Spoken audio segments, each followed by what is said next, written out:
Disclaimer: this program contains graphic descriptions of real crimes. Viewer discretion is advised. All parties are presumed innocent until proven guilty in court. Emily never missed a morning. That's what her sister Megan kept repeating to the police officer standing in her doorway. She calls me every day before work, every single day. But that morning, her phone had stayed silent. October 14, 2018 started like any other quiet Sunday in Briar Glen, a town where people still left porch lights on for neighbors, where nothing ever really happened. Emily Carter was 29 years old, a second-grade teacher who had lived on Maple Street for nearly 3 years. Her students adored her, parents trusted her, neighbors described her as the kind of person who made a place feel safe. Every evening around 7 p.m., Emily took the same walk. Gray hoodie, black leggings, white sneakers, phone in one hand, flashlight in the other.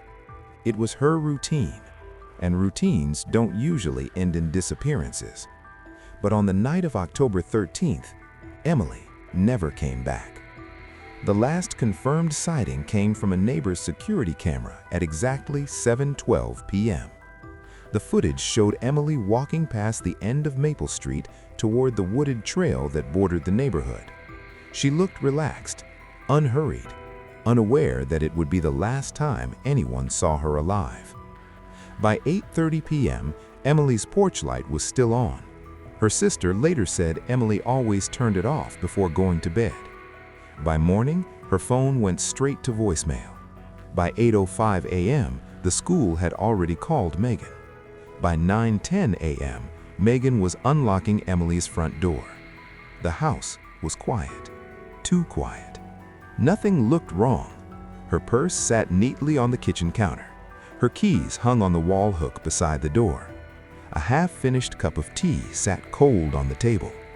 There were no signs of struggle, no broken glass, no forced entry. Just an overwhelming sense that Emily had simply vanished. Police were called at 9:22 a.m. Officers initially treated the situation as a standard missing person case, an adult who may have left voluntarily. But Megan insisted something was wrong. Emily wouldn't leave without telling me. The first official search began that afternoon. Officers walked the wooded trail Emily usually took. Neighbors joined quickly. Within hours, nearly 30 volunteers were combing through bushes, ditches, and nearby fields. By evening, the search had doubled in size. Flashlights cut through the trees. Voices echoed Emily's name into the darkness. "Emily! Emily, can you hear us?" No response, just wind and leaves. Around 6 p.m., a man wearing a reflective safety vest approached one of the officers. He introduced himself as Daniel Reeves. He said he lived 2 blocks away. He asked how he could help. Daniel was 34 years old, a local mechanic known around town for fixing cars at a discount for neighbors who couldn't afford repairs. He brought bottled water for volunteers, extra flashlights. He even organized search groups into teams of 5. At first glance, he looked exactly the kind of person every community hopes shows up during a crisis. Calm, helpful, focused.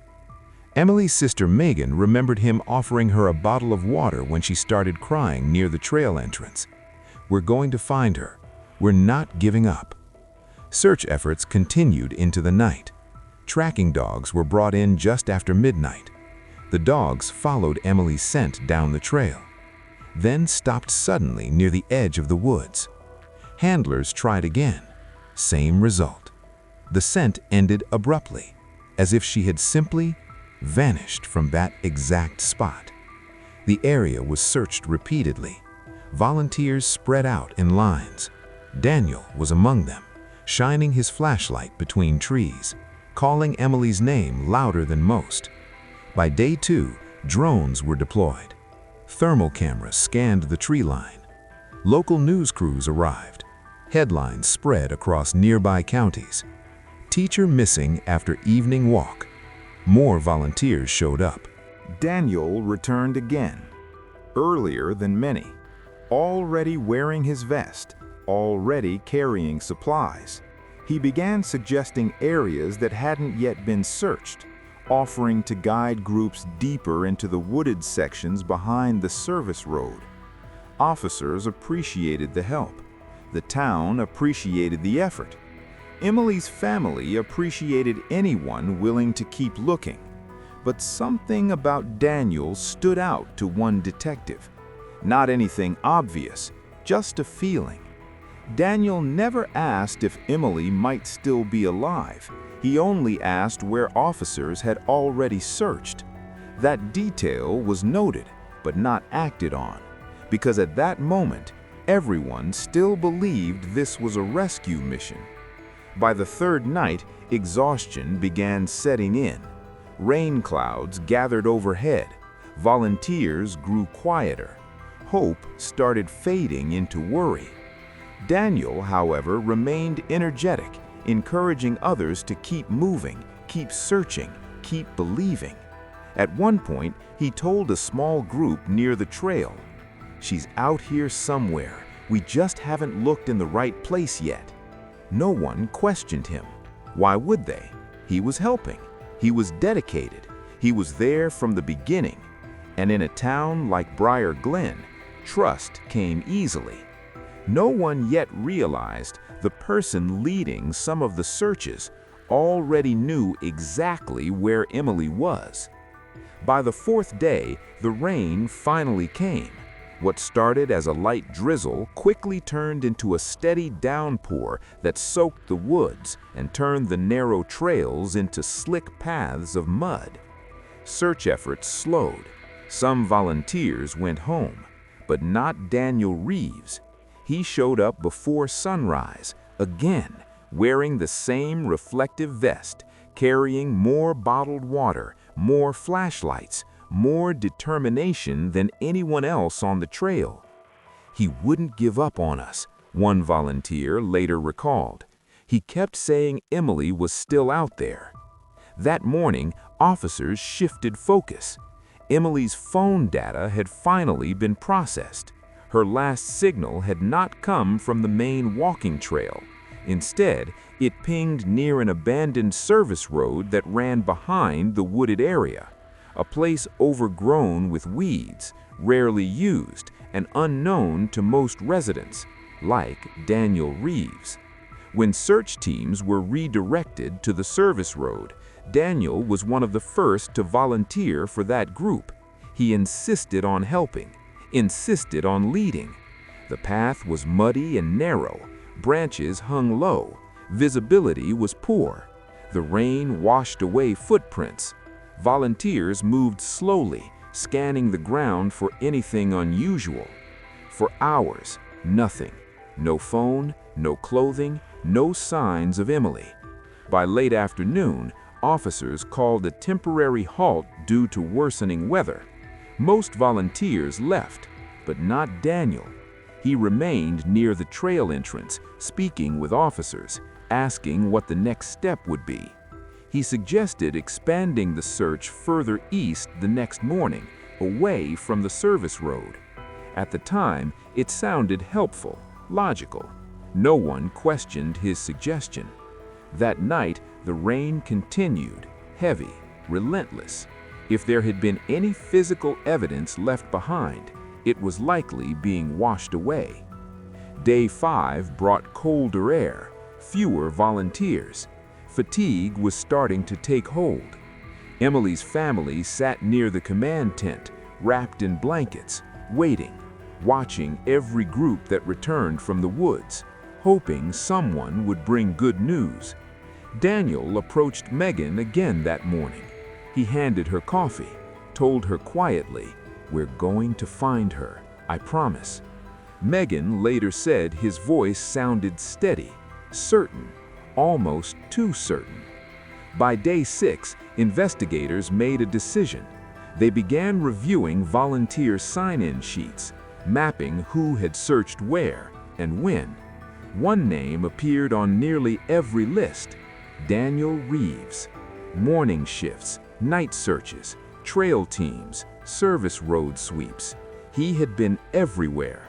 Still, that wasn't suspicious on its own. Many volunteers had dedicated long hours, but another detail began to stand out: phone location data.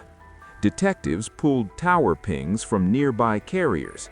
They discovered Daniel's phone had connected to a tower near the wooded trail on the night Emily disappeared, at approximately 7:18 p.m., 6 minutes after Emily was last seen on camera. When officers asked him about it during a casual follow-up conversation, Daniel didn't hesitate.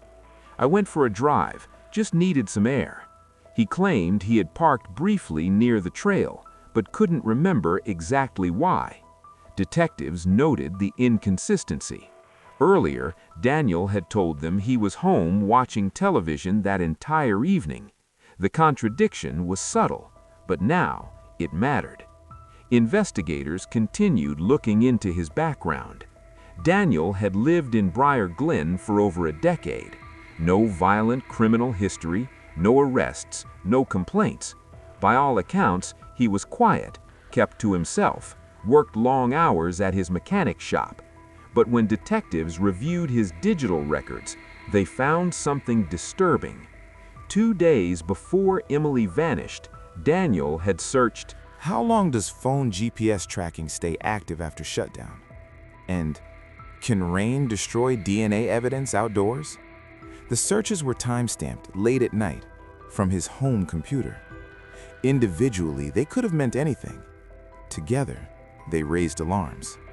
Still, circumstantial evidence wasn't enough. Investigators needed something physical, something undeniable. The break came unexpectedly on the 9th day of the search. A smaller volunteer group was walking along the edge of the service road. Among them was an 18-year-old named Tyler Brooks. As Tyler pushed aside a cluster of wet leaves near a ditch, he noticed something white beneath the mud. At first, he thought it was trash. Then, he saw the shape. A sneaker, white, women's size, partially buried. Tyler called out immediately. Officers rushed to the location. The shoe matched the exact brand and description Emily had been wearing. The area was secured. Search teams expanded outward. 30 minutes later, another discovery. A gray hoodie, torn at the sleeve, soaked from days of rain, hidden beneath low branches. The atmosphere changed instantly. Hope shifted into dread. This was no longer a rescue. This was now a homicide investigation. Daniel was present when the items were found, standing at the edge of the search line. Witnesses later described his reaction. He didn't rush forward, didn't ask questions. Instead, he slowly stepped back, quiet, watching, almost detached. The following morning, law enforcement sealed off the entire service road. Crime scene tape stretched across the trees. Cadaver dogs were brought in. The search became methodical, precise. Within 2 hours, one of the dogs alerted near a shallow depression roughly 30 yards into the woods. The ground looked slightly disturbed. Investigators began digging carefully, shovel by shovel. At 2:47 p.m., they found Emily Carter. The forest fell silent. Officers removed their hats. Some volunteers turned away. Others cried openly. News traveled fast through Briar Glen. By evening, the entire town knew. The teacher who never missed a morning was gone. But as grief spread, investigators were already shifting focus, from finding Emily to finding who had taken her. And one name was beginning to surface more often than the others: Daniel Reeves, the man who had been there every day, the man who had led search groups, the man who had promised they would find her. Now, detectives were starting to ask a different question. Why had he been so close to every critical location from the very beginning? The discovery of Emily Carter's body transformed the investigation overnight. What had once been a desperate search for a missing teacher was now a full homicide case. Autopsy results confirmed what many already feared. Emily had died from blunt force trauma to the head. The attack had been sudden, violent, and delivered with enough force to suggest intense anger. There were defensive wounds on her hands. She had fought back. Investigators returned to the service road again and again, documenting every inch of the scene. They mapped tire tracks, measured distances, photographed disturbed soil patterns. And one detail became immediately clear. Emily had not walked there willingly. There were drag marks, partially preserved beneath layers of mud. Despite the heavy rain, the pattern was still visible in protected patches beneath fallen branches. Someone had moved her body. That meant whoever attacked her had stayed long enough to conceal what they'd done. The suspect pool narrowed quickly. Detectives reviewed everyone known to have been near the wooded trail that night. Doorbell cameras, traffic cameras, cell tower pings, volunteer sign-in sheets. One name continued to intersect with nearly every timeline: Daniel Reeves. His phone data placed him within a few hundred meters of the trail at the exact window Emily disappeared. Again, detectives requested a formal interview. Daniel arrived at the station calmly. He wore a clean button-down shirt. No reflective vest this time. No mud on his boots. He greeted officers by name, sat down without hesitation. When asked about the night Emily vanished, his story remained mostly the same. He said he had gone for a drive, parked near the trail, sat there briefly, then left. When detectives asked why he hadn't mentioned the drive earlier, he shrugged. "I didn't think it mattered." His tone was relaxed, measured, but detectives noticed something else. Daniel never once asked how Emily died. He only asked, "Where exactly did you find her?" The question hung in the room longer than he seemed to expect. Detectives did not answer. Instead, they shifted topics. They asked about his involvement in the search, why he had attended nearly every shift. Daniel leaned back slightly. "I was just trying to help." Then he added, "I knew those woods better than most people." That statement was true, but it also meant he knew every hidden turn, every unused path, every isolated section of the service road. After the interview, investigators obtained a warrant for a deeper forensic search of Daniel's property. This time, nothing would be overlooked. Crime scene technicians arrived early the next morning. They began with his truck. Inside the bedliner, they found traces of soil that matched the composition from the service road. That alone wasn't enough. Many residents drove those roads. But then they tested the rear passenger door handle. A faint stain, nearly invisible. Presumptive testing indicated possible blood. Samples were collected. Next, they moved into the garage. At first glance, everything appeared orderly. Tools hung neatly on pegboards, workbench clean, floor recently washed. Too recently.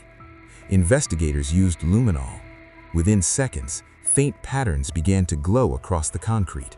Smears, droplets, an irregular shape consistent with something being dragged. Inside a locked metal tool cabinet, they found a heavy-duty flashlight. The lens cracked, dried reddish-brown residue along the ridges. Next to it, a pair of thick work gloves. Both were bagged immediately. Daniel was brought back in for questioning later that afternoon. This time, the tone was different. Detectives placed photographs on the table, the flashlight, the gloves, the luminol patterns. Daniel's calm demeanor began to fracture. He shifted in his chair, crossed his arms, uncrossed them. When the DNA results were expedited, confirmation came quickly. The blood on the flashlight belonged to Emily Carter. He wanted to know what police knew, wanted to make sure no one searched too close too soon. He described walking past the exact location of her body more than once, calling her name, pretending to hope she would answer. The confession was recorded in full. Daniel Reeves was arrested that evening, charged with second-degree murder. News of his arrest spread through Briar Glen like wildfire. Residents who had stood beside him in the rain now replayed every interaction, every conversation, every reassuring word. Emily's sister, Megan, later said the realization felt unreal. The man who told me not to lose hope, he already knew. At trial, prosecutors presented a timeline that showed Daniel's calculated involvement. His presence at nearly every search shift, his attempts to redirect volunteers away from the service road after the rain began, his forensic evidence, and his own confession. The defense argued the attack was impulsive, not premeditated, a crime of sudden rage. But the jury deliberated for less than 4 hours. Daniel Reeves was found guilty. He was sentenced to life in prison with the possibility of parole after 30 years. In Briar Glen, the impact lingered long after the verdict. Neighbors who once left doors unlocked began installing security systems. Community searches became more cautious, more controlled, because one truth could no longer be ignored. Sometimes the person standing beside you is hiding something unimaginable. Today, a memorial bench rests near the entrance to the wooded trail. Flowers are often left beside it, notes from former students, handwritten messages from neighbors. Emily Carter's name is etched into the metal, a reminder of who she was and what was taken. Every October, residents gather at dusk. They walk the same path she once did, holding candles, calling her name, not to search, but to remember. Because while the man who took her life now sits behind concrete walls, the echo of that case still lingers in Briar Glen, a chilling lesson that evil doesn't always arrive as a stranger. Sometimes it's the person who offers you water, who tells you everything will be okay, who joins the search, already knowing where to look. Years have passed since the night Emily Carter vanished into the woods at the edge of Maple Street, but in Briar Glen, time never fully moved on. The house she once lived in no longer belongs to her family. New owners painted the shutters, replaced the mailbox, but neighbors say the porch light still turns on at dusk, just like Emily used to do every evening before her walk. For many residents, that light has become something more than routine. It's a reminder, a quiet signal that some absences never truly fade. Inside the local elementary school where Emily taught second grade, her classroom was eventually reassigned, but one thing was never removed: a small framed photo on the bookshelf. Emily smiling, standing beside a group of students holding handmade drawings. New teachers were told the story when they arrived, not to frighten them, but to remember her kindness. Former students, now older, still visit the memorial bench each October. Some leave flowers, others leave crayon drawings, messages that read, "Thank you for being my teacher. You made reading fun. You were nice to everyone." For Emily's sister Megan, the years have been measured differently, not by calendars, but by anniversaries. The last phone call, the day the search began, the day the truth was revealed. In an interview recorded 2 years after the trial, Megan described the moment that still haunted her most. It wasn't the courtroom. It wasn't hearing the verdict. It was remembering Daniel standing beside her in the rain, handing her coffee, promising they would find Emily. She said, "He looked me in the eye, and he already knew." After the conviction, investigators reviewed the case repeatedly, using it as a training example for future search operations. One key lesson stood out: never assume every volunteer is there for the same reason. Background checks became more common, search perimeters became more controlled, sign-in logs were monitored more carefully. Emily's case quietly changed procedures across neighboring counties. Daniel Reeves remains incarcerated at a state correctional facility. According to official records, he has filed multiple appeals, each one denied. During a parole hearing review summary, he described the crime as a moment of lost control, but the prosecution's original statement still stands. His actions after the attack showed calculation. He returned. He blended in. He tried to stay ahead of discovery. and for 9 days, he succeeded. Criminal psychologists later analyzed his behavior. They noted the disturbing confidence it takes for an offender to insert themselves directly into an active search, to stand shoulder to shoulder with grieving family members, to repeat hopeful words while hiding a secret only he knew. Cases like this are rare, but not unheard of, and they carry a uniquely chilling truth. Sometimes, guilt doesn't drive someone away from a crime scene. Sometimes, it pulls them closer. In Briar Glen, the wooded trail remains open to the public, but it is no longer seen as just a peaceful evening path. Residents walk it in pairs now. Some carry flashlights, even during daylight. Not out of panic, but caution. At the trail entrance, the memorial bench has weathered seasons of rain, snow, and sun. The engraved words remain clear. In memory of Emily Carter, a light that still guides us home. Every year on October 14th, the community gathers just before sunset. Candles are handed out, names are spoken, stories are shared. Not about how Emily died, but how she lived. How she stayed after school to help struggling students. How she bought winter coats for children who didn't have them. How she waved at every passing neighbor, even on days she was exhausted. The vigil always ends the same way. A slow walk down the trail. Candles glowing between the trees. No shouting, no searching, just quiet footsteps and remembrance. Because while one man tried to erase her presence, the town refused to let her be forgotten. The case of Emily Carter is now taught in investigative training seminars, not just as a homicide, but as a warning, a reminder that appearances can be deceiving, that the person offering help may not always be harmless, and that truth sometimes stands right in front of us, wearing a reflective vest, holding a flashlight, calling out the same name as everyone else. Emily Carter never made it home that night, but her story continues to travel far beyond Briar Glen, through classrooms, through training rooms, through the voices of those who still say her name. Because justice in this case did not end with a conviction. Justice lives in memory, in vigilance, in the decision of an entire town to never look away again. And every evening, as the sun dips behind the trees, that trail still holds a quiet echo, not of fear, but of a teacher who once walked there, believing she was safe. In the years since Emily Carter's case closed, similar stories have surfaced across the country.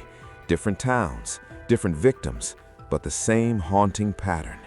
Killers who insert themselves into investigations, who attend vigils, who help distribute flyers, who volunteer for searches. Criminologists call it proximity to control. The closer they stay to the crime, the safer they believe they are. Daniel Reeves fit that pattern perfectly. Investigators later reconstructed his movements minute by minute, from the moment Emily rejected him, to the moment he struck her, to the calculated decision to return the very next day as a helper. Not to confess, not to grieve, but to manage risk. He positioned himself near law enforcement, monitored what they knew, redirected attention, blended into compassion.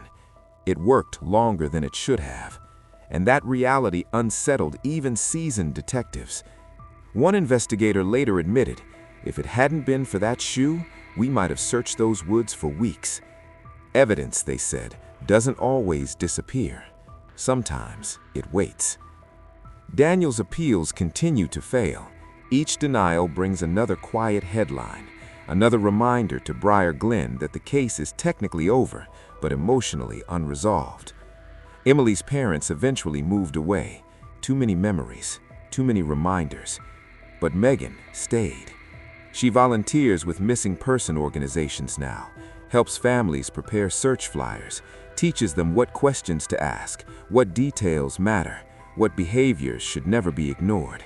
She tells them one thing every time: watch the helpers closely, because she learned the hard way, kindness can be worn like a mask. Every year, true crime forums revisit Emily's case. Viewers comment on one detail more than any other.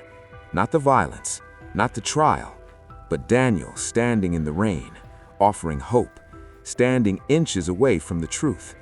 It's the part people can't shake, because it forces an uncomfortable question. How many times have we trusted the wrong person? How often does evil walk freely among us, undetected, because it knows exactly how to look normal? Emily Carter's story isn't remembered for how she died. It's remembered for how she lived, for the children she taught, the kindness she showed, the routine walk that should have been safe. Her case reminds us that danger doesn't always arrive loudly. Sometimes it whispers. Sometimes it smiles. Sometimes it helps you search. And sometimes it's already standing beside you. The woods at Maple Street are quiet now. Birds return every spring. Leaves fall every autumn. Life continues. But the trail holds a memory, one that Briar Glen will never forget. A reminder etched not just in metal, but in vigilance. Because when a community searches for the missing, the truth is often closer than anyone wants to believe. And sometimes, the person calling the loudest already knows the answer. Some cases fade with time. Files close, headlines disappear. Names are slowly forgotten outside the towns where they were first spoken.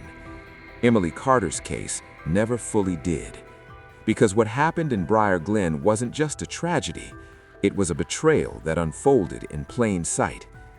In the final review of the investigation, detectives documented one chilling conclusion. If Daniel Reeves hadn't inserted himself so aggressively into the search, he might have avoided suspicion longer. It was his constant presence, every shift, every location, every conversation, that ultimately created the pattern investigators could not ignore. The very thing he believed would protect him, placed him under the brightest scrutiny. In later interviews, search coordinators admitted they had trusted him quickly. He arrived prepared, organized, willing. He spoke calmly to officers, used reassuring language with volunteers. There was nothing outwardly threatening about him. And that is what made the case so unsettling. Because danger did not announce itself, it blended in. Emily's case is now used during volunteer training briefings across multiple counties. Before searches begin, coordinators often repeat the same message: stay organized, stay documented, and remember, good intentions must still be verified. Not because communities should lose compassion, but because trust without caution can be exploited. For Megan, those lessons became personal mission. She now helps coordinate awareness events each October, not just to remember Emily, but to educate others. At one event, she stood before a small crowd holding candles and said, "If sharing her story keeps even one family from going through this, then she's still helping people." Behind her, the wooded trail stretched into darkness, lit only by candlelight. Former students, now adults, sometimes bring their own children to the vigil. They tell them about the teacher who stayed after class to help with reading, about the woman who believed small acts of kindness mattered. The story passes forward, generation to generation, not as fear, but as memory. Inside the state correctional facility, Daniel Reeves lives a life now defined by routine. Concrete walls, scheduled movement, limited contact with the outside world. Records show he participates in standard work programs, keeps mostly to himself. There are no public statements of remorse beyond his original confession, no explanation that satisfies the question the town still carries. Why? Why a conversation that could have ended with silence turned into violence? Why someone who appeared ordinary chose a path that destroyed multiple lives? Psychologists often say there is rarely a single answer. Sometimes it is entitlement, sometimes rejection, sometimes a moment of anger paired with opportunity. But explanation does not equal justification. And for those who knew Emily, no analysis changes the outcome. The wooded trail remains open. On most evenings, it looks exactly the way it did the night she walked there. Quiet, ordinary, safe, at least on the surface. People still pass the memorial bench. Some pause. Some keep walking. Some read the inscription for the first time. Others already know it by heart. In memory of Emily Carter, a light that still guides us home. As daylight fades, the surrounding trees cast long shadows across the path. Wind moves through the leaves. Footsteps echo softly. Life continues, as it always does. But the story of what happened there has become part of the town's identity. Not as a symbol of fear, but as a permanent reminder to look closer, to listen carefully, to question what seems too perfect. Because the most chilling truth in Emily's case was never just the crime itself. It was how easily the person responsible stood among everyone else, unnoticed, trusted, welcomed. The man who called her name during the search already knew she could not answer. Today, years later, candles still glow each October along that trail. Names are spoken softly into the evening air. And as the final flames flicker against the dark, one message remains. Evil does not always hide in distant places. Sometimes it walks beside us, smiles, offers help, and waits to see if anyone is paying close enough attention. Emily Carter's voice is gone, but her story continues to be told. In classrooms, in training rooms, in quiet conversations between neighbors who now check in on one another more often. Because remembrance is its own form of justice, and vigilance is how communities protect what remains. Even now, years after Emily Carter's tragic death, Briar Glen feels the quiet weight of that October night. The trail where she disappeared is no longer just a walking path. It is a place where the town remembers, where every rustling leaf, every falling branch carries a memory. Emily's story has become a lesson, one that is repeated in training rooms, classrooms, and at community safety events. Trust is important, but vigilance is essential. In interviews with criminal psychologists, Daniel Reeves's behavior has been dissected extensively. They call it offender proximity manipulation. It's when a perpetrator embeds themselves into the investigation or community response to maintain control and reduce risk of detection. He wasn't just a bystander. He wasn't just a volunteer. He was present, managing the narrative, controlling the search without anyone realizing it. To Briar Glen, that realization shook them deeply. The woman who had been their neighbor, their teacher, their friend, vanished at the hands of someone they never suspected. Yet, in their grief, the community found strength. Each October, the candlelight vigil continues. Volunteers light the trail with soft, flickering lights. Former students walk alongside their parents. Neighbors share stories about Emily's kindness. Megan, Emily's sister, has become a local advocate for missing persons awareness. She teaches families to recognize patterns in search behavior, to document every interaction, and to trust instincts when something feels off. Emily taught us to care, but her story also teaches us to be cautious, to pay attention, to never assume kindness is what it seems. Inside the correctional facility, Daniel Reeves remains locked away. He follows the routines of incarceration. Meal times, work assignments, limited contact with the outside world. Life goes on, but the lessons linger. Emily's memorial bench remains the heart of remembrance.